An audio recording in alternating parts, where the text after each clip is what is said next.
Welcome back. Welcome in. It's Country Roads Confidential at earsports.com. It's a Paramount podcast. I am Mike Casaza here on a Thursday morning, 2 days before Chris Anderson, a noon kick for a home game. Mm. Yes. Listen, you play a 10:30 game on a Friday on a short week against BYU, you get a noon game 5 weeks later. That's the rule. How many people do you think will be in the stands? More than if they had lost to Houston, for sure. Yeah. Mountaineer Week here, Chris. They had the PRT getting stuffed on campus, a whole bunch of vendors down there. Um, 58? Yeah. Okay. No. 58 58 people? That's gonna be in the PRT. Yeah. Yeah. That's a good question. 58 seems ambitious. I go under 55, but above 53. okay. You? I was just curious. I know there's mixed feelings amongst the fans about noon kickoffs. Um, and personally, I'm a fan, but that's for work purposes, not for any sort of viewing purposes. But I know fans are kind of torn on it, but this is the first one, right? First noon home game. Home game. We've had one. Was there one West Virginia game that was away at noon? Because I think we talked about this just a couple weeks ago, how it was the first noon game because they had played it 1 and 4 and 6 and Friday night and so on. Yeah, last week was their first noon period. Yeah. That was on the road, so yeah. And now it's prime time, Chris, for us. For Colorado, not so much. Um, Boy, the milk's gone bad in Boulder, hasn't it? Yeah, pretty darn quickly. I'm curious to how long that's going to last with Deion Sanders. We said that the when he was immediately hired, it was like, hey, this is either going to hit or it's not. It's going to happen quick, and it may hit and then not, and still get old quick because he has a way that he does things. He has a way that he says things, and it's very out there. I believe and he likes to pick fights with the media, which is not usually a good thing when you're not winning. If you're winning, you could pick fights with the media. I think some guys like to do, but he's losing. He's picking fights with the media. He's pulling. I think was it last week or 2 weeks ago? He said no more player interviews. Canceled all player interviews. They weren't allowed to talk to the media anymore. And he likes to take jabs when people ask questions that he deems dumb. Which okay, okay, that's fine. The coaches get a lot of dumb questions, so I was gonna I'm say. sure it gets annoying at some point. Is the no player thing a punishment for the media or the No, players? yeah, is it a punish for anybody? Except maybe the fans, because I know they like to get to know the players, and I mean, media likes to get to know the players too. But as you well know, you have a much lower hit rate on enjoyable and enlightening interviews with players than you do with coaches. Is that a safe way of Oh, saying that? yeah, that's polite of you. Yeah. Yes. Um, I never knew who that was good for. Like after a bad loss, no player interviews. The players love that. They're Yeah. coddled, right? Like that's a good thing. And like, um, now conversely, this week West Virginia wins a game. The ticker tape's getting cut up all over Morgantown. Throw a parade on Saturday. You get two players, and it's Landon Livingston and Jacob Barrick. Good for them. God, I think that some other people want to be in front of the microphone, right? But Hmm. they couldn't find anybody. So they tried to find a third player. I'm not going to name him, but like apparently he didn't get the text or he wasn't sure, didn't respond. I'm not sure, but maybe it's a little bit overrated. And that's why, again, I don't want to do this. I don't think guys like sitting behind that podium and being on camera and doing like podium style interviews. I just like it looks like cool in the NBA and the NFL. I don't think college kids are ready for that, which is why bring back the one-on-one or the group interviews, please. This Hmm. news conference style thing has to go because I don't know, man. Sometimes you make a Division I assistant coach cry in a news conference, and he doesn't want to continue on, and you just kind of you want to dig in a little bit more, and you can't. And the next thing you know, you're talking about the climate in West Virginia, and things change up very quickly. And let me just get off that soapbox because And you're a jerk, Mike, making people cry. tough business, man. But again, you want to pry and learn a little bit about these people you're going to spend a little bit or a lot of time with over one season or many seasons. It's difficult to do. Deion Sanders, he's got his hand on the spigot. No players, just him and I don't know where to begin here. I have major questions about where this goes in the future because of his want to, but also if his will be able to. Right. Serious health problems for a number of years now, too. There were questions as to whether or not he would go this year. The man's rolling around, this is not joking, in diapers and has a sponsored tent to go in and to use the restroom during the game because he's got I believe it's a catheter bag. Um, I may be wrong there, but I'm not exaggerating the situation. He's like, it's a medical condition right now. He does not have a bladder due to a cancer surgery over the summer. Um, was he going to coach? Was he not going to coach? Was he all in? Almost seems secondary to his health. Let's not say that. Secondary to his health. But he's here and he's trying to make it work. And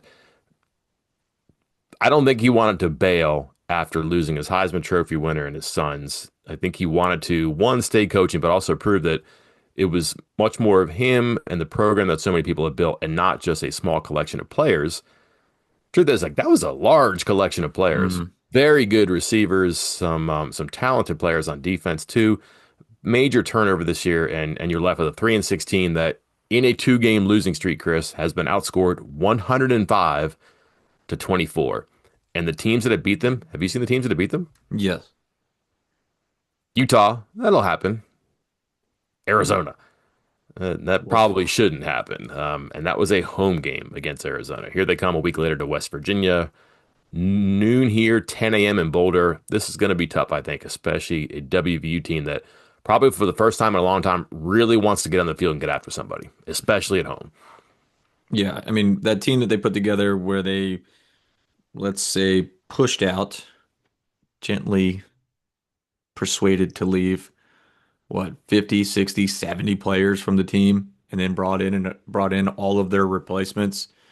Like again, that was never going to hit 100%, but he had a head start because of the success that he had built elsewhere, bringing players with him from Jackson State, bringing in 4 and 5 star recruits thanks to connections that he had built over years of coaching and years and decades of being involved in college football and mentoring kids. So, like, it worked that way because of him. So, not trying to take anything away from him there, but that's difficult to do. He's not going to have that same success where he has a future NFL two-way player and his son, who is an NFL quarterback, whether he's actually going to play or not, he is in the NFL on a roster as a quarterback. And they just come with you, and then several other players, of course, as well. That's not going to happen again. So now you're having to really dig deep to try to rebuild the roster every single year. And you're starting to see some of the cracks in that philosophy already because there's some talent here, or guys that we once thought were talented, like we as in like the recruiting industry and 24/7 sports and um you see these guys and you're like, oh yeah, that guy was amazing. I mean, even like the quarterback who just got benched, Caden Salter, he was amazing at Liberty. And now he's just a bench warmer at Colorado, like and kind of flamed out. Was had some good games, had some bad games, and is now on the bench. So interested to see how this is looked back upon a couple years from now. Like maybe after it's all over. Like I don't know if, like you said, health wise or record wise, if Deion Sanders is going to be coaching in 3 or 4 years. But I'd be interested to see what like the retrospective of this time at Colorado is whenever that time comes. They have a fascinating page in their game notes, how the Buffs are built. Oh yes, Have you looked at this? I did see that. Yes. It's broken down into what they've done. They have players as far back as 2021. They actually have three players in their team, all walk-ons. Um, Two of them are on scholarship now, but three players who arrived as actual walk-ons. They're still in the team. But from Dion's first year, what'd you say, like 70 something players? Uh-huh. 18 are still with the team, and four were high school signees. Two more were walk-ons. So you're talking like a dozen transfer-ish players that have hung around for a couple years. Everybody else, high school or walk-ons, and boy, it's hard to do. And you've seen it like not great the first year, star power through the roof last year. 9 wins with the bowl. Did they win the bowl or lose the bowl? I can't remember. I can't remember either. Doesn't matter. 9 wins. And then this year they're probably not going to a bowl game because they could lose this one. If not, they will probably lose again before the season is over. So They go Arizona State, Kansas State to finish after West Virginia. So could be good, could be bad based on how they finish, which is kind of the theme here because one team feels good about itself based on a win on the road against a ranked team for the first time in a long time. One team, like I said, has given up 50 plus in back-to-back games and has only found the end zone twice. That would be Colorado, Chris. Should we start with their offense here? Sure. All right. You are Rich Rodriguez. Caden Salter calls you and says, Coach, congratulations on the job. I'd love to be QB1 or at least have a chance. Would you take Salter? Yes. What has gone wrong here? I have no idea because I was thinking in my head when I saw his name and just what's gone wrong there. But you remember that Friday video? What was it? Was that just last week, 2 weeks ago, 3 weeks ago, where we did the Friday video of like, hey, what if some G5 or whatever, quarterbacks could be on the transfer market that West Virginia should look at in the offseason? If we did that same exact video 1 year ago, knowing that Rich Rodriguez would be coach, Salter would have been number one. Like I think he would have been at the top of my list if we had done this 1 year ago. Like that's where he was. That's how he was thought of, at least as far as I can remember. That's how he was thought of among the recruiting ranks and from colleges to when Colorado got him. But like, oh, that's a nice dual threat pickup right there for them. And yeah, it just hasn't been. They're going to replace him with the five-star quarterback, Julian Lewis. Do you have any intel on him? Yeah, did Was he ever on not the West Virginia radar? Anybody in the Big 12? Do you see him at a camp? Did anybody you know come across him? Because this is a big get for them, even though they had Salter. Yeah, no, I mean, West Virginia definitely checked him out. He was at Carrollton High School, which is just an absolute powerhouse in Georgia. And like, I mean, West Virginia swung by there all the time. And like, to put it this way, but you have to swing by there. You have to put your face in at that school because that school, that high school, is going to have a handful of FBS caliber kids every single year. And I don't think West Virginia's really had much success there. Off the top of my head, I can't even really think of anybody, but they have been there. They have offered people. And he's a big time kid. And like, I mean, again, where I was talking earlier about credit to Deion for his relationships and things that he's built over the years because they convinced that kid to decommit from USC, as in Southern California, not South Carolina, USC, and turn down hometown Georgia, and then reclassify and enroll a year and a half earlier than planned to go to Colorado. Like, if West Virginia pulled something like that off, it would be the recruiting story of the decade. And he just kind of casually did that last year. And I mean, we'll see if it works out. He hasn't really played yet. I mean, he's been in there for a little bit here and there, but this is going to be his first real opportunity.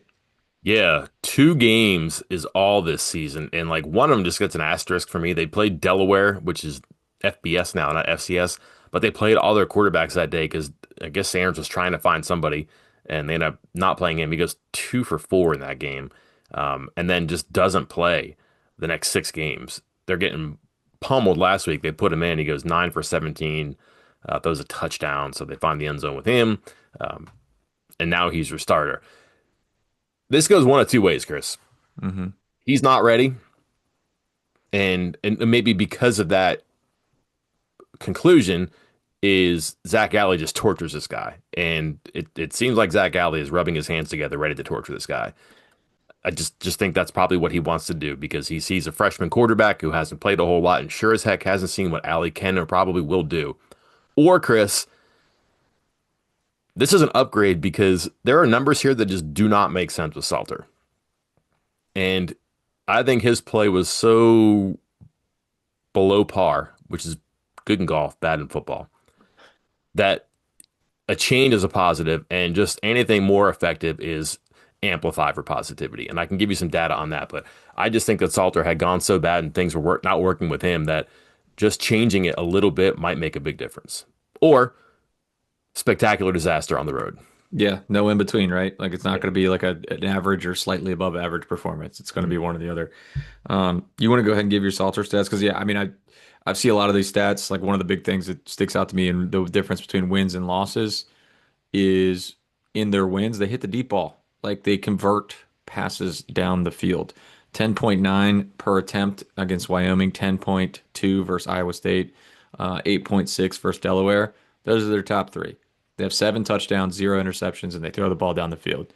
In the losses, 5.5 yards per attempt on average. There was some 3.1s in there. It's like per attempt, like 2 and 3 yards per attempt in there with 7 touchdowns to 10 interceptions.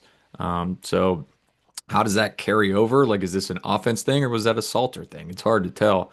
Um, so I don't know if it's, hey, take away the deep ball, if that's the strategy for West Virginia, because they may come in with an entirely different approach on offense with Lewis behind center. Yeah, like if you watched the Houston tape last week, you probably study that and go, okay, I'll get ready for this, and you might see slivers of that. Yeah. Just the way that Allie seems to go and like likes to do and enjoy skewering opponents like that too. Here's what I'm kind of hinting at, Chris. Salter is 62% completion percentage, fine, healthy, not great, not bad. 10-6 touchdown to interception ratio, 10 turnover worthy plays, whatever. Um, Chris, their pass blocking efficiency, number 24 in the country. Hmm. Okay. PFF grade, 29. Respectable. That is not characteristic of a 3-6 team that has just juggled quarterbacks throughout the season. Again, played three in a game because they're trying to find one in the second game of the season.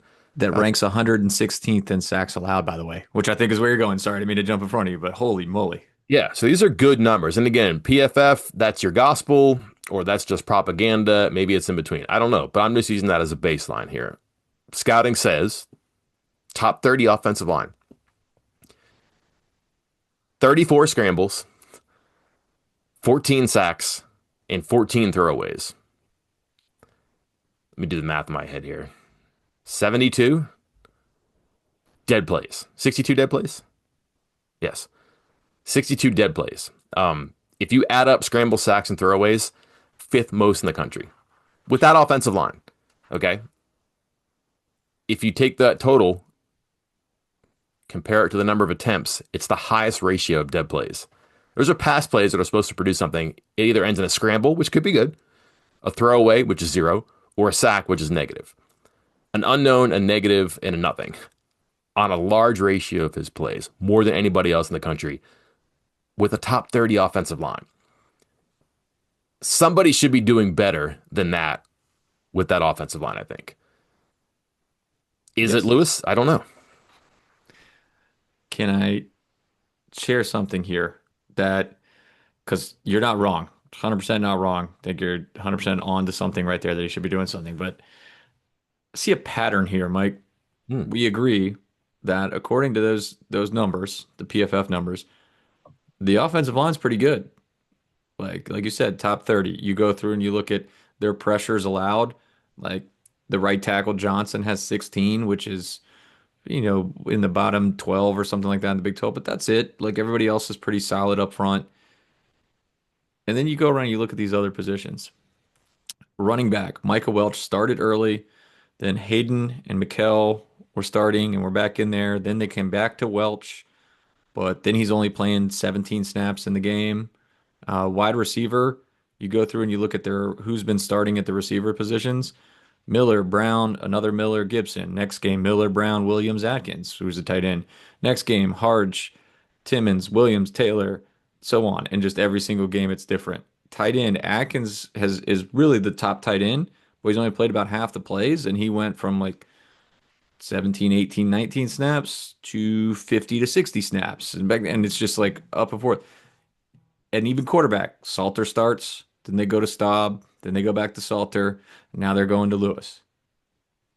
In all of these positions, like I mean, I get it, they're trying to find answers, but it's almost like you need to just it's the same argument that I've made and others have made, including you, I believe, like pick one and go with it. Like figure it out. Like you're changing it so much that you can't find an answer. And I'm wondering if that's happened to Colorado where you're a quarterback and you look over and you got a different set of wide receivers every single game. And you're like, well, how am I supposed to connect with that? How am I supposed to build chemistry with my receivers if I have different receivers every single game? Or if I have a different running back? Or if all of a sudden now we're running 11 personnel when we barely ran it last game and now we're running it three-fourths of the plays. What the heck is going on offense for Colorado? It seems to be all over the place. Yeah, and it's most interesting because what was Shedeur Sanders known for? Taking sacks. Hmm. 2+ seasons, and that led to a lot of heat on the offensive line. Statistically, the pass blocking is fine this year, maybe even good. Certainly an upgrade over what it has been, and yet the quarterback play just has dragged the offense down to some of the numbers are embarrassing. like what they cannot do on offense. And the number of triple digit rankings on offense and defense for them is startling. Like I don't know how many other teams in the Power Four have that number of 100 plus rankings. This is one of them. Chris, the offensive line, I would not say is good though. They cannot run the ball again. Last year, gifted receiver room. Not as good this year. Still okay. But man, they cannot run the ball. Last year, I understand. Throw it around. You got a good quarterback. I believe they retired his number. You have a Heisman Trophy winner. You have other NFL players catching passes. Sure, wing it. I don't think you feel that great this year, and they just can't run the ball. And here's the big problem: Salter is a huge part of their running game. Yeah. And I don't know what Lewis knows, and I'm not sure Lewis knows what Lewis can do in this system running the ball. One of their strengths is the edges. That's all Salter almost. Their running backs are up the middle guys, and those are just okay numbers, if that. You take away Salter, you might have an upgrade as a passer. Your running game certainly suffers, though. Yeah, what is he? He has the most rushes, most carries, second most yards, most rushing touchdowns. It's all gone. I mean, they're not a particularly strong running team at Mhm. all. But he was, even with the sacks, because again, Mhm. these rushing yards take into account sacks. He's only 20 yards behind Welch as the leading rusher. So it's a tough look back there. And yeah, I'm not entirely sure where they are going to go to find their offense for this game. Um, and Lewis, while certainly agile enough and can move, like he wasn't one of those quarterbacks in high school that ran for a ton of yards and Mhm. touchdowns. Like he did. Like he had a couple hundred yards, a few hundred yards, but he was mostly known as a passer. Like his senior year, trying to look it up right now. Yeah, senior year passing, 3,000 yards passing, 48 TDs to only two interceptions. No Unbelievable. real, rushing numbers. It's a lot of passing. So he's not going to bring the running game that Salter did. I have no idea where to go with the running backs, though. Welch is pretty big. He's about 5'9", 220. Former WVU commit maybe silently. I can't remember if that went public or not, but he was one that committed and then went to go visit Colorado and then committed to Colorado. Inside guy likes it between the guards and between the tackles there. Doesn't really bounce it too much, but may not have to. Again, their outside stuff seems to be their quarterback on runs, maybe scrambles. Hayden's 5'10", 205, just a bigger guy, probably quicker. And just not scared of the running game. And if I look at what West Virginia did against TCU, I just kind of feel like you're not going to get broken by an offense that is not going to break you on the ground. I think that should maybe be the standard for West Virginia's defense right now. Passing game, we'll see. There is a great unknown here. So I don't really want to go there, and WVU can be had against the pass. We've seen that. Running game, I know that Houston got their yards, but they can kind of do that. They're very well coached with the run. They have some players. The running back's actually pretty good, Dean Connors. I just don't know what scares you about Colorado right now, unless Chris, they're handing the ball to Salter or they're bringing him in to run the ball every now and then. I just don't know if you completely bench him because he can help you win, especially if your running game is at such a deficit like theirs is. Mike, I went looking to see where I was actually looking up something else, and I'll get to it in a bit because it's for WV's defense. But missed tackles forced, and this is to your conversation here about the Oh running my backs gosh. and where the offense is going to come. Like Colorado is one of the worst in the country. Like there's some bad teams in the Big 12 in missed tackles forced, by the way. Like they were only the fourth worst, like 13th out of 16 teams, which is bad enough. But I thought, oh, okay, well maybe other teams. No, the rest of the country, like those four teams at the bottom, are among the 10 or 12 worst Power Four teams out there. And it's only going to get worse because out of the 57 missed tackles forced they have in the run game, 21 of them were Salter. Like that's what is that? 40% of their missed tackles is now on the bench. So I'm not sure where they're going to make things miss. But then again, the other side of this coin, Mike, would you like to guess who is dead last in the Big 12 in missed tackles on defense? And one of the worst in the country. Have not gone through and done every single one, but I've yet to find somebody higher. Tell me, Chris. West Virginia University with 133 missed tackles on defense. It's not only the worst, it is the worst by a good margin. Oklahoma State, who we have all made fun of for being completely and totally lifeless and a terrible football team, they're at 119 Like it's not just one or two more, it's 14 more than the worst team in the league. Mhm.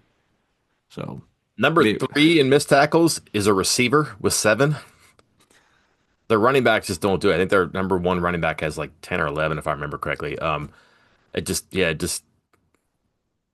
I really think that you can make them one dimensional here if you come in with the right game plan and if it works. Don't get me wrong. Like they have a very good offensive coordinator, Pat Shermer, plenty of experience in the NFL. He can figure out his way out of trouble before and during the game, I'm sure, but that'll be a fun chess match to watch here.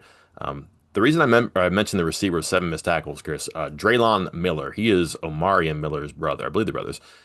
24 carries. He has all but one in the past four games, seven last game, receiver, seven carries.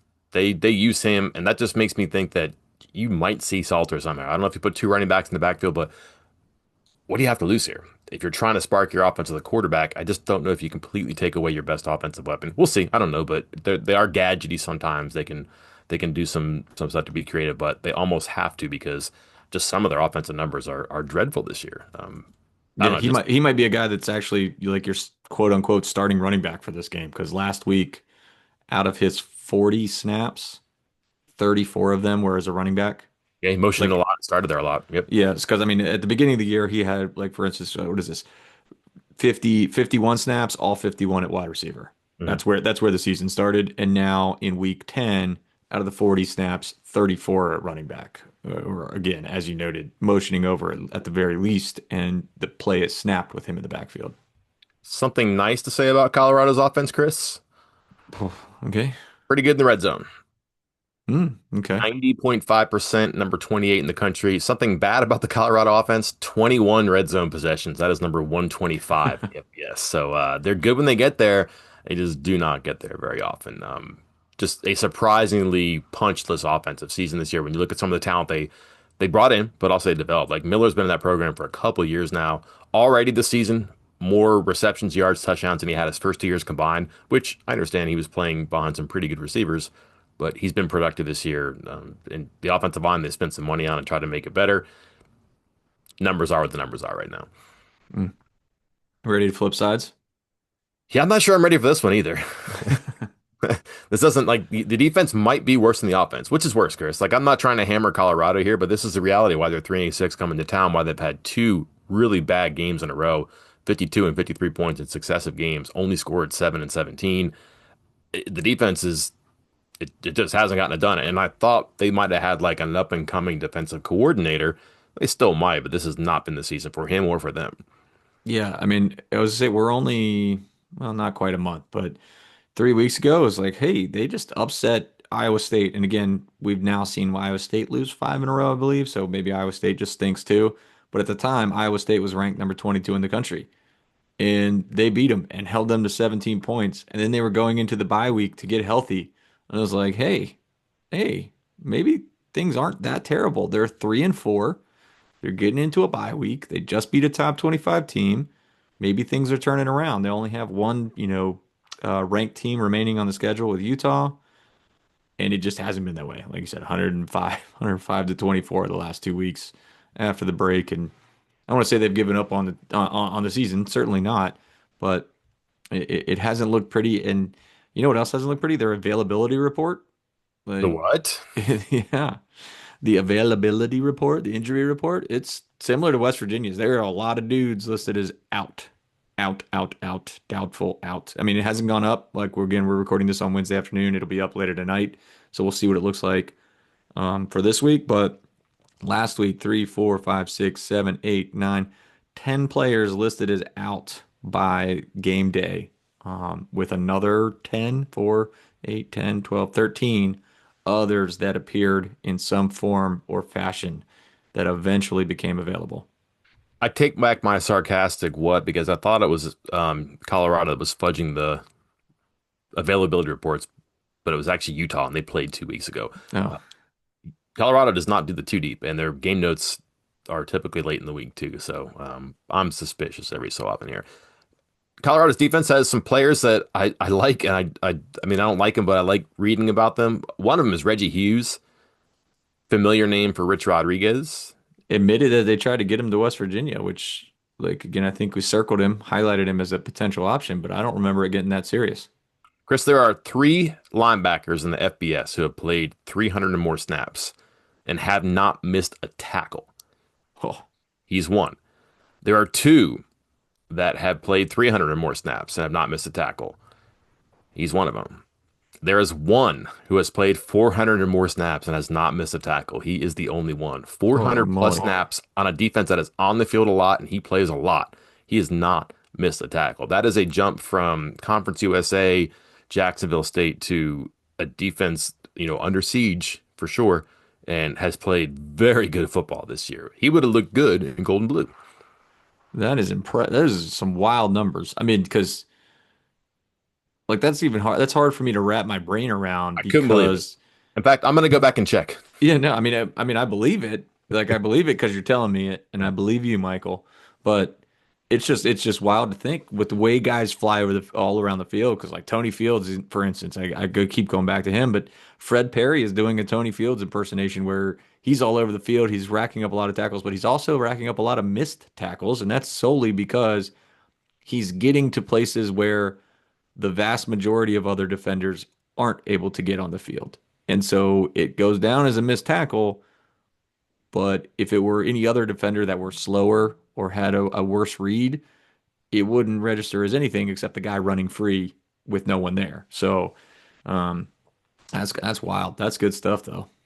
I mean, Chris, good stuff for him. what do you think his tackle grade is by PFF? It better be a 99.9. It's 90.8. He's number two in the country among linebackers. Get out of here. I'm serious. Come on. He just didn't break down properly a couple of times. That's crazy.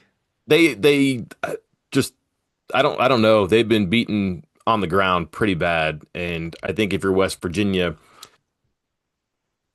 you probably feel really good about your quarterback. We can be certain about that. You also ran the ball for 246 yards against a much better defense on the road last week. Got what you wanted when you had to, and got what you wanted when you needed to. So, or when you wanted to. So, you probably like your odds here. West Virginia 24 in the FBS with 52 10-yard runs, so they can get him in chunks. Number 132 in the FBS and 10-yard runs allowed, Colorado. West Virginia may find its way to like 6 or 7 play drives here, Chris, just because 6 or 7 handoffs could easily cover 75 yards. Hmm. Fourth, worth for 6, 7 handoffs, 75 yards. I mean, hey, we've seen. I mean, I think it was it was the first drive of this game, Mhm. most recent game, where it's like, hey, look, no, that was a little more methodical. That was like a 12 play drive, but West Virginia has been able to put together a few more big plays than they had in the previous several weeks. I mean, obviously with Scotty Fox playing better, with offensive line maybe getting a little more push, running backs running a little harder. Um, and yeah, I don't know who's going to stop them over there because yeah, they're giving up some big ones. I mean, running game and passing game. Do you start Hubbard or do you start Bowers? Hubbard. Okay. Do I you mean, but I'm using Bowers way more than he's been used in the last game. I mean, what he had the one touchdown run and then didn't touch the ball again for like yeah, 30 minutes of game time. and then got like 45 yards and 6 to 8 carries. So Yeah. pretty good, I think. I mean, good enough against a good defense too. And the reason I like Bowers coming in is that I think if you're a defense and you've had to face, I don't know, let's just say 35 runs, Hubbard will come at you for sure. He'll break it down a little bit too, but man, Bowers is a totally different fastball. And you saw that a couple of times where he just got loose and dashed and just trusted the block and pressed things outside and went. Um, and I guess my thing here is, can you play them together yet? Like that's the one thing I really Mm. I wonder about here. And they have suffered from lack of depth in their backfield so much that it hasn't let them do that. It's really hard to play two together if, one's got the block, either as a pass blocker or a run blocker. You're going to have to do that. If Clay Ash is hurt and not out or not able to go, then you're down one. They haven't played Tyler Jacklich. Cannon Castro didn't even travel last game. Andre Devine is on the team, hasn't played this year. So it's pretty much a three-man show with Ash. And if Ash doesn't go, it's two. And I have no idea what Clay Ash's situation is. Probably should have asked, didn't. Maybe we'll find out in the injury report, but man, that's like one wrinkle that when like Larry Porter likes to do it, Ron Rodriguez has had some success. He's had the two backs in the backfield. It doesn't have to be Slayton and Schmidt. It can be Devine and Slayton sometimes too. You got to be clever with it, operate differently. But that's one thing you could look for from more of the running game, but you saw more last game. Do you look for more of the same, or do you think this is capable of additional revelations or additions? Because last game, good, but they also added some things that they had not been using before. Yeah, no, I think they go stick with what worked last game. Go with the run, run first, pass second. You're looking. Again, Colorado can get eaten alive on the pass. That too. Yeah, yeah. You, you mentioned the like looking at PFF, whether it's your gospel or not, but on the coloring of the grades, blue is the best you can get. Then there's like a dark green, and then it gets lighter, and then yellow and orange is bad. Yellow is kind of meh. Orange is bad, and then red is terrible. Um, just as I'm pulling it up, and it's like the team rankings and all this stuff. All of a sudden, across Colorado's line, like a lot of yellow, a lot of orange, a little bit of light green, and then there's like a bright red under coverage. The fourth worst team in the entire country, according to PFF, as Pass far as coverage? cover in pass coverage. I got a reason why. Yeah, go ahead, Oh, I tell don't want me. to steal your thunder. It sounds like you're working on something here. No, no. I mean, I'm looking at it and I see some of the stuff, and I feel like, and we can talk about individual players too, but it's a big boomer bust thing with them. Like, I'm going to single out Preston Hodge here. Good idea. Like, teams only complete 52% of their passes against him. That's great. That's outstanding. Except the ones that they do complete have gone for 300 yards and 5 touchdowns, which is like 16 to 17 yards per catch when he's in the thing. 5 touchdowns, no interceptions. And then it's like, oh, but he also has 5 pass breakups, but he also has 5 pass interference penalties. So, like, I don't know what to make. I mean, they're either breaking it up or they are giving it up. This secondary looks a little suspect all around. Chris, he is the slot cornerback. Hmm. Nobody in the country gives up more yards per catch after the catch. Nobody in the country, save one person, has been targeted more among defensive backs, cornerbacks, I'm sorry. No corner in the country, more yards after the catch. One corner in the country, more targets. He's number three in yards allowed Oh, excuse me. I'm sorry. That 300 yards I said, that was after the catch alone. after the catch. Yeah, 478 yards receiving against just Hodge. Mhm. 300 after the catch. Sorry. Yeah. So third and first in the country, right? Uh, He's given up 5 touchdowns, the second most among corners in the country. And then again, to be targeted second most out of any corner in the country, that is not a coincidence. no. Chris, when they hit Big 12 play, 10, 7, 9, 6 targets. Um, Scouting report. He's given up touchdowns multiple in back-to-back games too. Boy, if you are Rodney Gallagher, you are going into Rich Rodriguez's office with donuts on Tuesday, pepperoni rolls on Wednesday, nacho dip on Thursday. You're probably bringing leftovers to Ryan Garrett, Logan Bradley. You would like to have a big game here. The trouble is Cam Vaughn might be camping out in all of their offices because he wants to be the slot receiver as much as he can this week. Um, that those are not like week 3 numbers. Those are week 10 numbers, and we're going into Yeah. week 11 right now too. Been one of the most active targeted corners in the entire country, and to be in the slot, you're going to get targeted a lot, and sometimes you're going to get dinged because the ball comes in front of you. He's in the action a lot for a reason.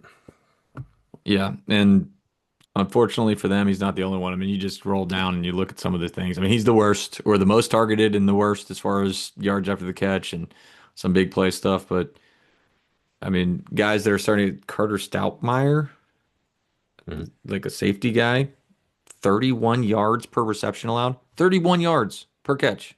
Like, I get it's only a handful, but these are some deep, deep, big plays that Colorado's defense gives up. Mike, how many big plays do you think are going to happen in this game? Like, I mean, these are two questionable teams. We won't say bad teams. West Virginia might be on their way up. Colorado might be on their way down, or maybe it'll flip flop after this week. But is this a game where there's just a ton of big, long passing plays, Could rushing be a little bit plays? of ping pong, I think. Yeah. I think you're going to see two offenses that are aggressive because they think they can. I think they'll both try to establish. I just think that West Virginia has an easier time establishing and opening up from there. But I mean, I would also throw turnover potential in there too. Colorado turns it over a bunch. West Virginia forces it a bunch. We mentioned the running stats for West Virginia.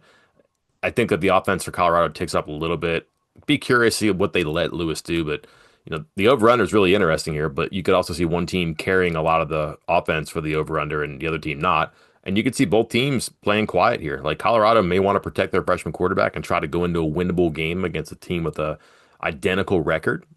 A little hard on the road, so maybe mute yourself. And West Virginia,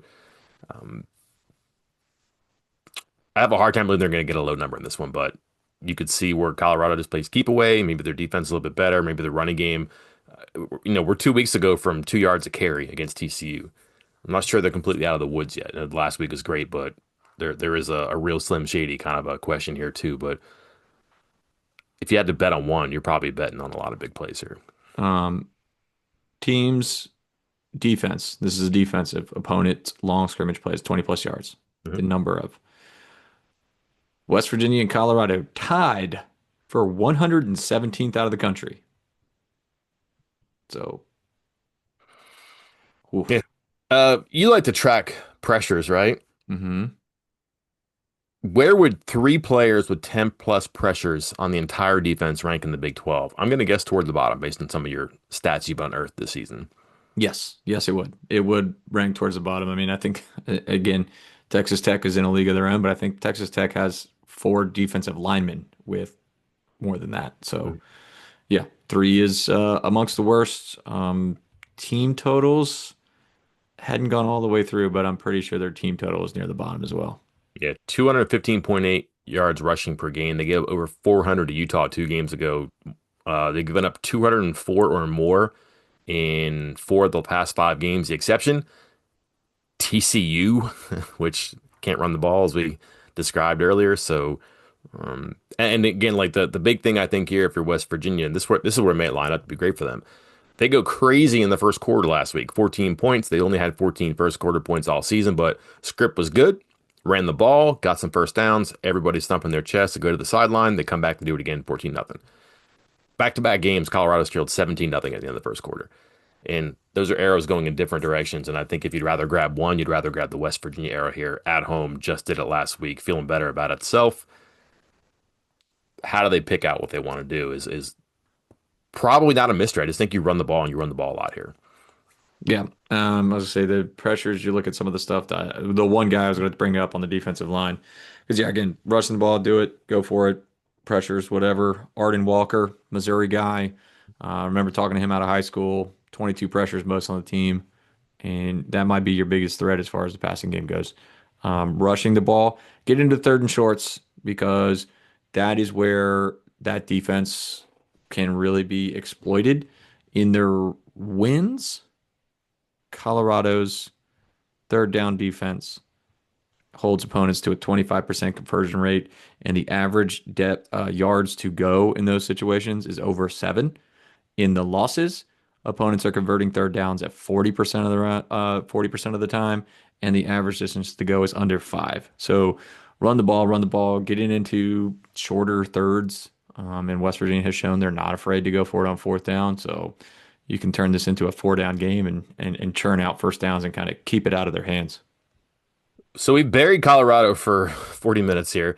I want to ask you this though. They are number 2 in the country when it comes to strength of schedule. Their first 9 opponents had a 70.6 winning percentage. They played good teams. They start off against Georgia Tech, undefeated until last week. They played Delaware. They played Houston early in a conference game. Houston good. Wyoming not having a great year. BYU undefeated. TCU bowl eligible. Iowa State injuries killed them. Utah, I think, 13 in the CFP poll. Arizona, surprisingly good this year, too. How much do you think everything we talked about is schedule related there? Uh, I mean, is this schedule any harder than what West Virginia's faced? I mean, I know the metrics may indicate it's close or it is, but like, Yeah, I think West Virginia's is probably a little bit easier. Like Georgia Tech's good. But let's see, they, let's cross them off here because we got obviously a couple. Um, well, no, because they're not even home and away at the same. was gonna say they both played BYU, they both played Utah, they both played Houston, they both played TCU, but I think literally every single one flipped. No, they both went at Houston, but so one, two, three, four are the same. Yeah, there's a little harder. You want Georgia to play Tech. Georgia Tech at home or Pitt at home? Hey man, have you seen the bragging rights from Pitt? They didn't beat West Virginia and they didn't beat Penn State, But but other teams did. mhm. So that's on their social media. Like other teams beat West Virginia. So ha. Ohio, U or Delaware? How good is Delaware? I haven't kept up. I mean, I know Ohio's got a Heisman finalist, likely heading towards 11 wins, right? They don't have 11 yet. No. Delaware's So, four and hey, five. hey, hey, three in a row. 6-3 now. Look Yeah, out. of Tied for first in the MAC. course. Stop joking on the Delaware's Bobcats. Delaware's 4 and 4. Wyoming is 4 and 5. So they did not play an FCS game. That's one thing too, why their Yeah. schedule's probably a little bit more difficult. But you're right. BYU, TCU, Utah, um, So the differences are, I mean, as far as Big 12 play, they got home against Iowa State and home against Arizona, and Kansas West State. Virginia went at UCF and at Kansas. Those did not go well. No. Well, who'd you rather play then? That's what I'm saying. Like you'd probably rather play UCF than Iowa State or Arizona. Right. Yeah. So I guess maybe they do have a little bit tougher Tough. schedule. Yeah, it's tough. And they just haven't been consistent enough here too. Anything else on the offense here before we pat the shovel on the top of the loose dirt and just get this game completely? It sounds like Uh, what a reversal by us too. yeah, hey man, we're talking about the West Virginia Mountaineers. Mhm. Like the 3-6 Mountaineers are back. All right, let's do this for a second. It's a losable game. Yeah, yeah, yeah. It I was is. gonna say, I think we poo-pooed Houston a lot. Mhm. And again, I think every time we talked about it, it came with the caveat of, yeah, but is West Virginia good enough to show how fraudulent Houston is? Mhm. And so we had that caveat in there then. I guess maybe we're not putting the caveat in there this time because I mean, obviously West Virginia beat a top 25 team, so now they're good, but um this is more of a coin flip. As again, all the advanced statistics would say, this is a coin flip. Again, we're talking about Colorado not being a very good team, but the team we are covering is also 3-6. They are in a tie for 14th in the Big 12 conference. So we're not talking about two different levels of teams right now. Just don't like the direction it's going for Arizona. Like they were in some of their earlier. Colorado. Excuse me. I don't like the direction it's going for Colorado. They were in some of their earlier games. They had a pretty good lead on BYU. BYU's tough though. They were in there late against TCU. They beat Iowa State, and then just to get outscored by 81 points the last two games is Mm. troubling, and it's not getting better. And then you just wonder about similar to a West Virginia situation, how much is a quarterback change pursuant to is this guy our future or do we have to go to the portal? You like to think a 5 star is a definitive answer before you even have to go to that option. So maybe that's not it. And they're just trying to get him reps. But does it ball up the rest of the season? They played two on the road, one at home. That home game against Arizona State probably a little bit easier without the quarterback Levitt, and who knows whatever clouds are above that program right now with coaching speculation. What's Jordan Tyson's injury status too? So there's a chance for them to make a run. Could they go bowl eligible? Both these teams got to win out to do it. One team will lose Saturday and leave with a seventh loss. Think we're leaning on that one though. But how about this thing, Chris? What is the most dangerous part of this for West Virginia? The most dangerous, the big plays. Like I think being a little bit of lackadaisical on the defensive end. I don't think they won't be lax, but they have obviously been known to give up the big plays. And it's a volatile approach to defense where you are essentially going for it at all times. And you are getting some interceptions, you are getting some sacks and some fumbles, but you're also giving up big plays.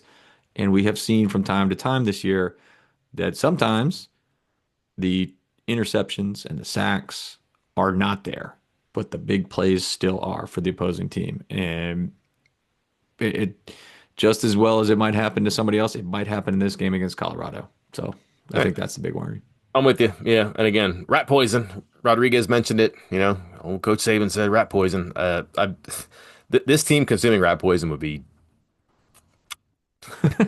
would make no sense, but it would make sense. Like I wonder if their heads are on right after this. And if they see a wounded buffalo coming in, and they think they can go up and pet it and just be nice to it, or if they go and just tackle a thing and knock this down and drag it out, we'll see. Chris, noon. We're talking 3:30, 3:45, let's say probably. No, we're actually later than that because I got to do the actual post game news conference because it's a home game.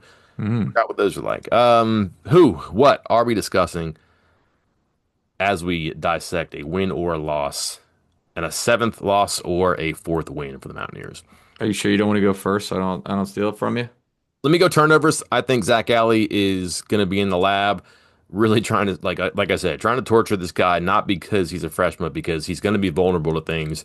I think if you read what Willie Fritz had to say last week after the game, if you haven't, go back and find it online. He highly complimentary of just the diversity and the unexpectedness of Zach Alley's attack. That definitely got to Connor Wegman. They thought that they could pick him apart, make him rush some things because he loses the ball, he puts it in danger, and all that stuff happened. Not a lot of tape on Lewis, so you don't maybe know what to target. So what do? You just turn the heat and you go after him and you see what can happen. Um, I just don't believe it's going to be a wild quarterback upgrade and he's going to come in and look like Joe Montana. I would look for turnovers here, forced by the quarterback's hand. And if not, Colorado just is a team that turns it over. West Virginia is a team that has forced turnovers here and been better when it's come in bunches.